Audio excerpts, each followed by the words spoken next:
Hello and welcome back to another episode of Live Laugh Lily Kincade with your girl Lily Kincade.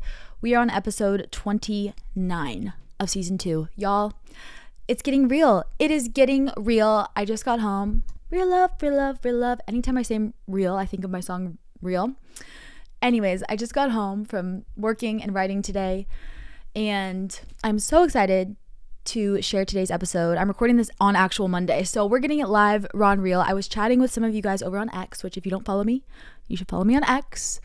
You can follow me on all the things. They're all linked below. But I was asking you guys, like, what are we dealing with? What are we dealing with? Like, I feel like these transition periods can be very strange, just in general. Like, anytime you have a physical life transition, so a new job, a new relationship, you move towns, you are like maybe going to college from high school or to the workforce from college, and also to the seasons. Like, anytime there's a change in seasons, it always feels like a weird liminal space.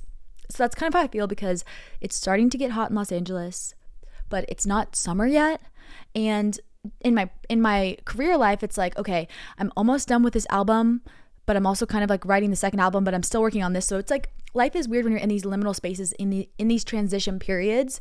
And you know, when there's a lot of uncertainty, it can make you worry, and it can make you ponder, and you get anxiety about unknown. Like, when you're focused on something and in the middle of something, I feel like you just have to push through, and it's pretty easy to, keep going because you have a clear path ahead. You just have to like keep going. But it can be scary when you're in this uncertainty. So today's episode is going to be all about that. It's going to be, you know what? What if everything goes right? What if everything works out? Because you know what? When was the last time you asked yourself that? Oftentimes I find myself being like, oh my God, this is going to go wrong. I like catastrophize everything, and I'm thinking of all of these like, oh my God, this could happen, or like this is going to happen, but I never think about what could go right. So I'm trying to train my brain, and I have come up, this is going to be a short and sweet episode. I've come up with like a 3-step kind of method where you do step 1, and if step 1 doesn't work, go to step 2 to help combat worry and anxiety that comes with transition periods and liminal spaces of time, if that makes sense. But we're going to start off with a quote. I have my handy dandy hot pink notepad, which I love, because you know what? Life is too short for just white paper. I want pink paper. I want to be fun, Anyways, okay. This is the quote that I have. It's by Mark Twain. Worrying is like paying a debt you don't owe. Let me repeat that for y'all. Worrying is like paying a debt you don't owe. It is in our human nature, I think, to assume the worst case scenario, because it is a protective, survival mechanism. It's a survival instinct. You're looking out for things that could go wrong because, back in caveman days, you don't want to be eaten. You don't want to be eaten by an animal. And so I feel like we still have that, right? And that is valid. There's certain times where like you need to be on alert, you need to be making sure, but there's some times where, every positive has a negative and every like negative has a positive. Like, sometimes being too worried and too concerned with everything can be your detriment and can be your downfall, because then you're going to be fixated on that. And wherever your vision goes, like, energy flows. And so I've just found myself now like starting to autocorrect myself. And anytime I'm feeling anxious or worried about something, I try to flip that around, because I know if I'm anxious about it, it's going to come true, or like it's going to happen. And studies show that 85% of what people worry or like think about all the time doesn't actually end up coming true. So you know what? That's amazing. And you may be like, Lily, but what about the other 15%? Yeah. But the studies show that the 15% that like does come true is way less like painful, or, it's not as bad as people thought it was going to be. And they actually found that they were able to get through it. So that's good news, right? That is good news. So sometimes I love facts. I love looking at a fact. It calms me down. So I have that fact for you. But at the end of the day, basically that statistic proves that it's more beneficial to focus on the things that could go right and really make the most out of the things that could go right. Because yes, there is things that are going to go wrong. That's just life, baby. There's things that are going to go wrong, but you know what? It's not going to be as bad as you probably think. And you're most likely going to have the tools and skills to get through it if you focused on what is going to go right, and you focus on the things that you can do, if that makes sense. And, yes, there's times where you still have an anxious thought, and you've tried to be positive, you tried to flip it around, but it can be really difficult. This is where these 3 tips come in.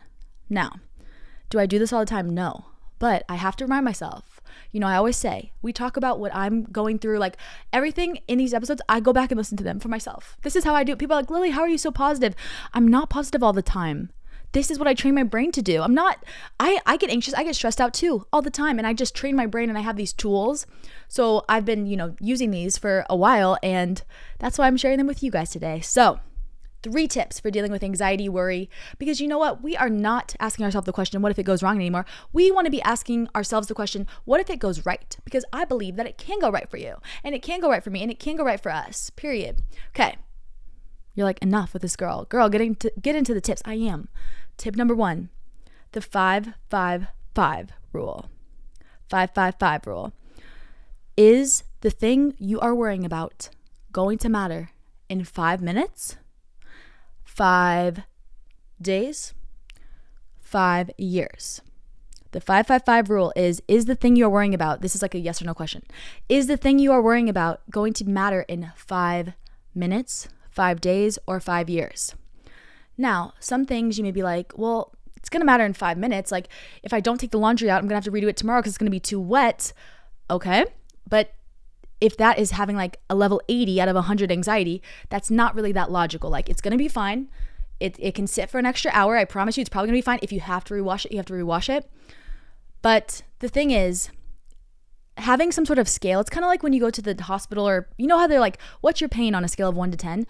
You have to create some sort of scale for your anxiety, and you can't really create it on a 1 to 10 because it needs to be in a timeline of like life, if that makes sense. In years, you need to almost use years. Like if it's something that's going to matter in 5 minutes and it's small, okay, you can like self-regulate. It helps knowing like, okay, this is a small thing, even though it's only going to matter right now, like I can still get it done. If it's something that's going to matter in 5 years, like it's going to be a very big life decision, then maybe you do want to put a little more attention to that. If that is causing you stress, that's probably more valid stress. So it's the 5-5-5 rule. So I asked myself, like, is this going to matter in 5 minutes? Is it going to matter in 5 years? Is it going to matter in 5 days? Or like, sometimes it is something that's maybe not going to matter for 5 minutes today, but in 5 days it's due. So it is going to stress me out. So it's just good to put things on a timeline. So sometimes, like, for example, I was like, oh my gosh, I have to get my album cover picked out. And I was freaking out about it because I was like, I have this album cover, but I don't know if it's good enough. And like, I was doubting myself. And I caught myself and I was like, Lily, why are you doubting yourself? And I like had to talk with myself and I was like, Lily, the album cover, yes, it's important, but is it going to really matter in 5 years? You're going to be making many albums. This is the first of your many albums. You're going to look back and you're going to love it no matter what because it's going to be a piece of that time. Is it really going to keep you up at night in 5 years? And I was like, you know what? No, I'm going to go with my gut. I chose the album cover that in my heart was just like I was gravitating towards. No matter, I was like trying to get people's opinions, and I was like, Lily, I had to like step back for a second and be like, girl, is this going to matter in 5 years? The answer was no. So yeah. Step number 2 is you're going to visualize. You're going to visualize whatever the problem is. So I'm just going to use the term of the album cover because that's what I know you're like, Lily, why were you stressed out about album cover? I don't know. We don't choose oftentimes what we are stressed out about or what we are fixated on. I guess because this is something I've been working on for so long, and it feels crazy to me that it's finally going to be real, that I'm like freaking out. But I was visualizing it. Like I literally closed my eyes and I was holding the album cover in my hands and I was like unwrapping the vinyl. And I was like, oh my gosh, okay, do I hate this? Do I like it? Like I was like allowing myself to feel those feelings. So this can kind of be, people are like, oh, you don't want to like think about the bad thing, but sometimes when you walk yourself through it intentionally, like if you have this fear, like, okay, I'm gonna fail this test, I want you to sit there and pretend like you are taking the test, close your eyes and go through it and like, oh, this problem's a little harder than I thought. Oh my gosh, I'm running out of time. Like feel all of the feelings, good and bad. Once you do visualize it, it may be that, you actually did better and you're not as anxious as you thought. Or you know what, that actually was a little messy and I was anxious, but you know what, I figured out I could get through it. So maybe I want to plan some extra studying sessions before, but either way, I know I've got this. It helps to visualize whatever it is you're doing. Studies have shown this, even if it's something hard, even if it's something easy, visualize it. Even if it is something really difficult, it can help visualizing it. And I know it kind of doesn't make sense because you're like, well, why would I want my brain to go there? Why would I want to be thinking about that? Because when you think about it, it's going to calm so much of, like I said, the 85% that the studies show doesn't actually happen. So when you visualize it, granted, it's not like actual reality yet, but you're going to be able to sit there and walk yourself through it. I want you to walk yourself through that event, whatever it is that's making you anxious. It could be, oh, I have to like break up with my boyfriend. I want you to sit there and walk through that conversation in your head, and you're going to realize that, okay, a lot of the things you're worrying about are actually not true. So that has eliminated at least a little bit of your worries. And then the stuff that you still feel anxious after walking it through in your head, you can focus on, you can prepare for, you can study more, maybe you can write some notes that you want to talk about, etc. Visualizing is very helpful. And sometimes it's like our imaginations, like I said, good things, every positive thing, every amazing thing has a negative, and vice versa. And our imaginations are awesome, right? Because we can create, we can dream, we can, make up stories, we can write songs, but also they can literally also make up bad things that are not true. So it's really important to visualize, try to be as specific as possible. Like when I'm visualizing something, I like visualize familiar places because then it feels more real to me. But that's step number 2.